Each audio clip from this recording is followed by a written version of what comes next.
တော်ခုကင်ထားတဲ့ဖုန်းလေးက vivo V25e diamond black ပါဒီဖုန်းတစ်ထဲမှာဘာ feature မိုက်စားပါမလဲဆိုတော့ကျွန်တော်တို့စမ်းကြည့်အောင်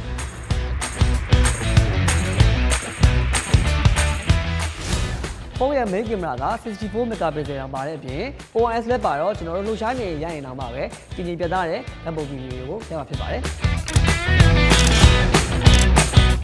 selfie camera ကလည်း auto focus ပါတော့အနီးကပဲရိုက်ရိုက်အဝေးကပဲရိုက်ရိုက်ဒီလေးတဲ့ဓာတ်ပုံမဲ့စားရရအောင်ဖြစ်ပါတယ်ပတ်ဝန်းကျင်ကမောင်မောင်လင်းလင်း V25e မှာကျွန်တော်ဒီအလင်းကိုထိန်းပေးထားတဲ့ system ပါတော့နောက်ထပ်ညီရဖြစ်ဖြစ်ခီးသွားတဲ့အချိန်တွေမှာကျွန်တော်တို့တကယ်လှတဲ့အမှတ်တရအများကြီးကိုတိုင်းထားရပါတယ် V25e ကဒီ performance တရှိခိုင်တဲ့အပြင် 44W flash ပါဝင်လို့15မိနစ်အတွင်းမှာ 1% နေပြီးတော့ 40% အထိအားကောင်းသွင်းလို့ရပါတယ်တနေ့ကုန်အလုံးများနေတဲ့သူတွေကတော့လုံးဝ perfect ပဲ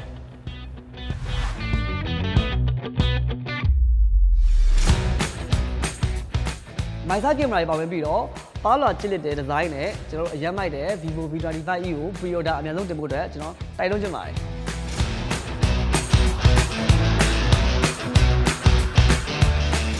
vivo V25e VR Gorgeous